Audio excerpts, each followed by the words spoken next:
This is the story of a flashing red light at a VIP turnstile, a revoked digital badge. And the exact moment Queen Camilla realised her crown does not grant her the power to rewrite the rules of the British aristocracy in less than 24 hours. The carefully constructed illusion of her absolute authority over the high society calendar was quietly and ruthlessly dismantled at the heavily guarded gates of Royal Ascot. What Queen Camilla just realised behind closed doors is that a title allows you to ride in the lead carriage and wear a towering hat for the cameras. But true institutional hard power is forged in strict social protocol, unbroken bloodlines, and the silent, unyielding control of the sovereign enclosures. Over the next few minutes, we are going to unpack the highly audacious, visually aggressive power grab she recently attempted during the opening days of the 2026 Royal Ascot Festival. We will expose how a clandestine maneuver to permanently elevate her non-royal family and celebrity friends into the monarchy's most exclusive sanctuary inadvertently triggered a freezing institutional retaliation engineered by Prince William. By the end of this breakdown, you will understand the devastating realization currently paralyzing the Queen that despite sitting in the royal box, she commands absolutely no true authority over who is allowed to stand beside her. To fully grasp the magnitude of this internal social warfare, we must first step back and analyze the monumental 30-year manipulation that brought Camilla to this modern peak of social supremacy. For 3 decades, she executed the longest, most forensic game of reputational rehabilitation in British history. She survived the bitter public ruin of the 1990s, systematically softened the global memory of Princess Diana's tragedy, and patiently replaced legacy palace officials with her own dedicated loyalists. When she was officially crowned, Queen discarding the restrictive consort caveat entirely, she believed she had achieved an absolute unshakable mandate. She operated under the fundamental belief that her psychological control over King Charles was synonymous with absolute control over the sprawling, glittering social machinery of the crown. She felt entirely untouchable, assuming that the palace bureaucracy and the guardians of high society would always bend to her personal agenda. But the fatal flaw in Camilla's complex architecture of power is that it is built entirely on a borrowed timeline. Completely isolated from the enduring structural control held by the future king, that dangerous illusion of absolute authority collided with a brutal reality just days ago driven by an overwhelming sense of social desperation. To understand the weapons she tried to wield, you must understand the Royal Enclosure at Ascot. It's not merely a VIP section at a horse race, it is the absolute epicenter of the British class system. For centuries, access to this heavily guarded patch of grass has been strictly controlled by the sovereign bloodline, reserved exclusively for working royals, high-ranking peers of the realm, and heavily vetted international dignitaries. It is the undeniable forensic evidence of who truly belongs to the inner circle of the dynasty. As the realities of King Charles's fragile reign become impossible to ignore, a deep-seated paranoia has taken root within Camilla's private office, fearing that her ability to distribute elite social access will instantly evaporate the moment the crown shifts to the next generation. Her senior advisors attempted an unprecedented administrative maneuver. Behind the scenes during the chaotic final preparations for the 2026 racing season, Camilla's logistical team quietly drafted a sweeping protocol mandate aimed directly at the Ascot Authority. What appears to be true, according to internal palace leaks, is that her office attempted to secretly bypass the grueling historical vetting process to grant permanent unvetted Royal Enclosure badges to a sprawling new court of her own making. This unauthorized list included dozens of Parker Bowles' relatives, wealthy private allies, and high-profile celebrity friends who carry absolutely no royal blood or constitutional standing. It was a calculated, aggressive attempt to artificially manufacture a rival aristocratic court using the immense, glittering prestige of the monarchy to visually elevate her personal entourage to the exact same status as the Prince and Princess of Wales. She assumed she could quietly slip this massive requisition into the routine digital ticketing registries, firmly believing that the event organizers would simply comply in silence out of deference to her title. She severely underestimated the cold forensic vigilance of Prince William's administrative apparatus and his absolute uncompromising protection of the sovereign brand. The Prince of Wales does not rely on drawing room gossip to protect his inheritance. His team relies on the meticulous monitoring of royal logistics event manifests and internal estate clearances. The discovery of this secret social coup did not manifest through an explosive family confrontation in the drawing rooms of Windsor Castle. It happened through a routine digital audit of the Ascot clearance servers, coordinated by William's estate managers who now heavily influenced the monarchy's major public events. When William's fiercely loyal chief of staff cross-referenced the newly submitted badge, authorizations emanating from Camilla's office, the anomaly was immediately flagged. When the paperwork was brought directly to Prince William, the reality was immediate and chilling. He recognized this not as a harmless desire to invite friends to a horse race, but as a parasitic encroachment upon the sovereign identity and a staggering exploitation of the crown's exclusivity. While Catherine, the Princess of Wales, continues her uncomplaining sacrifice and steadfast protection of the institution's dignity, Camilla was utilizing the bureaucratic system to distribute the ultimate symbols of royal legitimacy to outsiders, turning the most historic event in the royal calendar into a private networking party for her social climbers. For William, this crossed an invisible, unforgivable line to allow the king's wife to unilaterally dilute the bloodline sanctuary would be an act of gross institutional negligence. The response from the future king was executed with a freezing, ruthless legality that used the very weight of institutional protocol as a weapon. Prince William did not leak the attempted VIP theft to the tabloid press, nor did he allow his office to engage in an undignified shouting match within the palace corridors. He utilized the system to execute a silent, devastating counterstrike. Operating with unprecedented administrative leverage as the heir apparent, William quietly coordinated a strict binding protocol update with the Master of the Horse and the Ascot Management Board. Internally, this maneuver is now quietly referred to as the Sovereign Enclosure Audit. Without a single word spoken in anger, William legally and entirely overhauled the badge authorization process. He activated a rigid, unyielding protocol dictating that absolutely no permanent or VIP Royal Enclosure access could be granted to non-working royals or external associates without the explicit physical co-signature of the Prince of Wales. He effectively stripped Camilla's office of all independent administrative oversight regarding the guest list, turning the Royal Enclosure into an impenetrable fortress governed by bloodline law. The execution of this silent retaliation was breathtaking in its subtlety, resulting in an absolute visual and psychological humiliation for the Queen. Camilla did not receive an angry confrontation before the event. Instead, the trap was set to spring at the exact moment she could do absolutely nothing about it. On the opening day of Royal Ascot 2026, Camilla's newly minted court of relatives and celebrity allies arrived at the heavily guarded turnstiles of the Royal Enclosure, dressed in their bespoke morning suits and towering designer hats. They fully expected to sweep past the guards and seamlessly integrate themselves into the supreme sanctuary of the monarchy. They did not find a welcoming committee of subservient staff ready to usher them into the spotlight. Instead, as the sprawling entourage approached the secure perimeter and scanned their digital entry badges, they hit an invisible, impenetrable wall of state protocol. The digital scanners did not emit a welcoming chime. They echoed with a sharp, denied access beep. The electronic lights flashed a freezing, undeniable red. The heavily armed security personnel and protocol officers operating under direct, binding orders from Prince William's administrative office, rather than the King's household, politely but firmly halted the Queen's guests. In front of the flashing cameras of the global media and the bewildered crowds of high society, the officers informed Camilla's entourage that their Royal Enclosure clearances had been flagged and permanently revoked under the new sovereign audit guidelines. They were denied entry to the grass. Their digital credentials had been completely wiped from the royal mainframe.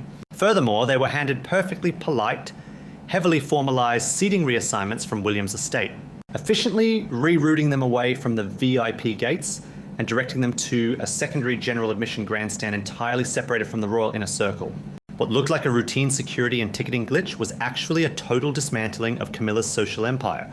As the reality of the flashing red lights and the redirected guests was relayed up to the royal box, Camilla, sitting in prime position next to the king, experienced a wave of cold, suffocating panic. She had to maintain her pristine aristocratic facade, smiling through the carriage procession, while secretly knowing her entire carefully curated court was being literally turned away at the gates by her stepson's security detail. Stripped of her illusion of supreme control, administratively walled off by the heir apparent, and publicly disciplined without a single word being spoken, she realized the trap had snapped shut. Her administrative trick had not only failed, but it had permanently exposed her total lack of foundational hard power. Terrified by the sudden collapse of her authority over the royal calendar, Camilla waited for the afternoon's racing to conclude. She then retreated to the one remaining card she had left to play. She went directly to King Charles within the private quarters of Windsor Castle. She presented the humiliated accounts of her family being escorted to the general grandstands and the revoked digital access logs. She demanded that the king use his supreme sovereign power to crush William's administrative blockade. She demanded that he force the Prince of Wales to rewrite the Ascot guidelines, apologise to her guests, and aggressively enforce her absolute authority as queen over all sovereign enclosures. The entire future of the internal royal hierarchy now hangs in the heavy, suffocating silence of the king's study as the queen stands waiting for her husband to deliver her salvation. When Queen Camilla stood in the quiet, heavily tapestried sanctuary of the king's study, demanding that Charles use the absolute power of the sovereign to crush William's administrative blockade and force the Ascot authority to open the royal enclosure to her private entourage, she expected immediate explosive compliance. For 30 years, Charles had been her ultimate shield. He had fought his mother, the late Queen Elizabeth, his most trusted political advisors, the British press, and his own children, to force Camilla's acceptance into the absolute centre of the royal fold.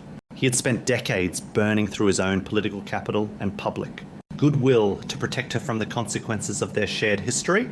Camilla fully expected that in this moment of acute public humiliation, Charles would summon Prince William, activate his supreme sovereign authority, and deliver a crushing reprimand.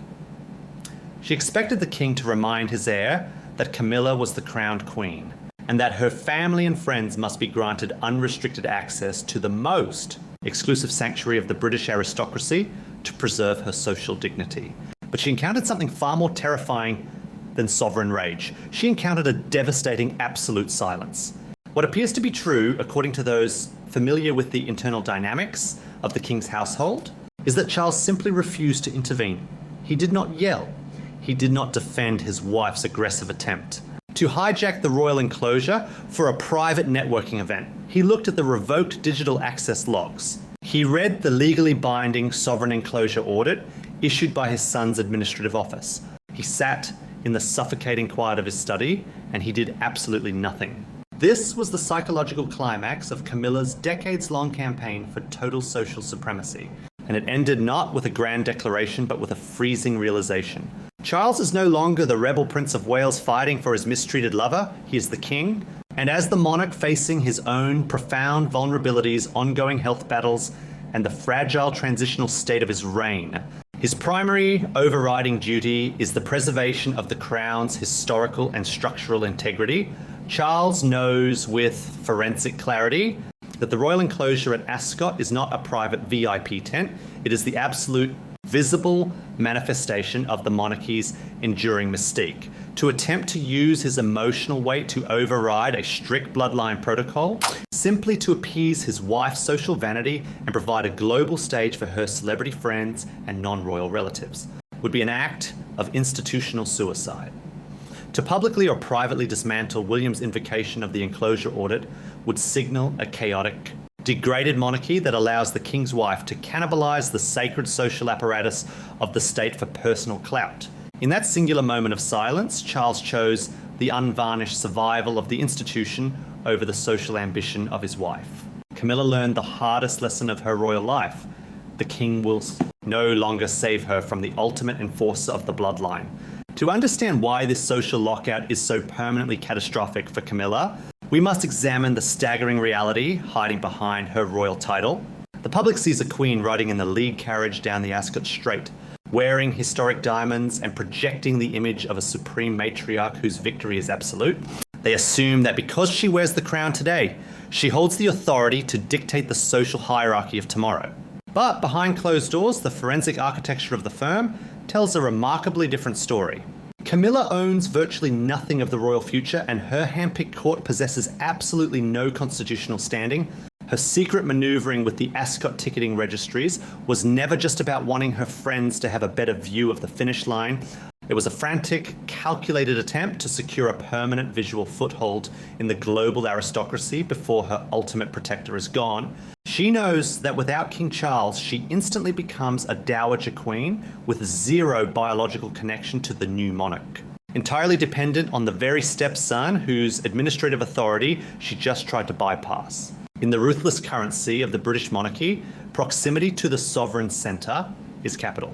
Her attempt to manufacture a rival court was born out of a terrifying awareness of her own temporary status. Prince William is not just the heir to the throne, he is the future, head of state, and the ultimate gatekeeper of the dynasty's exclusivity. He commands the vast administrative power of the Duchy of Cornwall, but more importantly, he commands the absolute loyalty of the state's historical and social machinery. Camilla possesses no independent constitutional authority to rewrite aristocratic protocol. By activating the Enclosure Audit, William legally, quietly, and permanently locked her shadow court out of the dynasty's inner circle, reminding her that her power is entirely theoretical, while his is deeply legally structural. The realization that her entire social empire is now effectively boxed in by her stepson's administrative goodwill is a psychological prison of her own making. The illusion of absolute social control was instantly replaced by the stark, terrifying reality of her irrelevance to the future. As Camilla's shadow empire was quietly dismantled at the electronic turnstiles of Ascot, the visual landscape of the monarchy began to immediately reflect the new order. This is where the silent execution of revenge translates into undeniable public reality.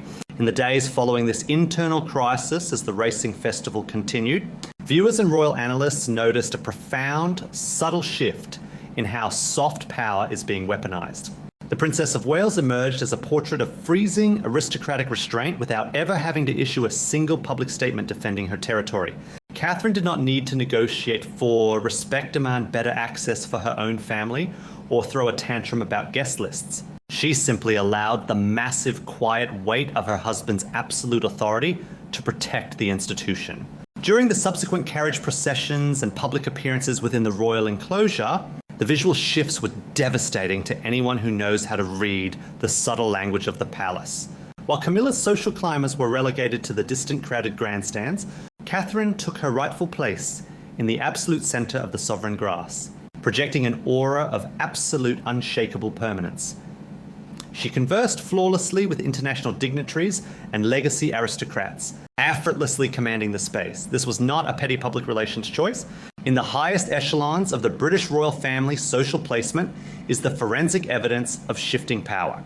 By flawlessly occupying the centre of the enclosure, authorised seamlessly through her own husband's secure channels, Catherine was actively executing the institutional restoration of the true bloodline while signalling the permanent boundary placed upon Camilla. She demonstrated that uncomplaining sacrifice, fierce protection of the nation's dignity, and steadfast loyalty to the crown will always outmaneuver the unchecked ambition of outsiders. She does not need to fight Camilla for dominance because her husband has already engineered the ultimate checkmate. The true royals remain on the inside protecting the integrity of the state, and the opportunistic liabilities are managed with flashing red lights and secondary grandstand tickets. This brings us to the deeper, tragic meaning of this entire crisis. Camilla spent 30 years carefully clawing her way to the very top of the British social hierarchy. She endured intense public hatred, she orchestrated a masterful public relations rehabilitation, and she successfully convinced Charles to place the highest crown in the land upon her head. She believed that reaching the summit meant she would finally be safe, that she could secure her family's place in the global aristocracy and force the most exclusive circles of high society to bow to her lineage. But what this story of the Royal Ascot lockout undeniably proves is that the crown on Camilla's head cannot rewrite structural law. She is surrounded by the trappings of unimaginable power, yet she is paralyzed by the operational reality that she is merely a temporary figure in William's empire.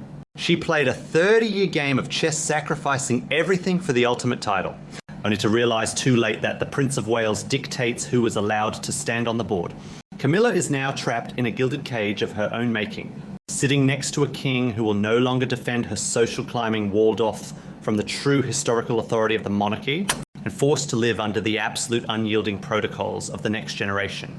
The era of the Shadow Queen attempting to restructure the high society of the state is effectively over. If you want to continue unpacking the silent warfare, the hidden administrative maneuvers, and the psychological power dynamics of the modern British monarchy, make sure to subscribe and turn on notifications. We will continue to pull back the curtain on the illusions of power, one subtle detail at a time. Thank you for watching, and we will see you in the next analysis.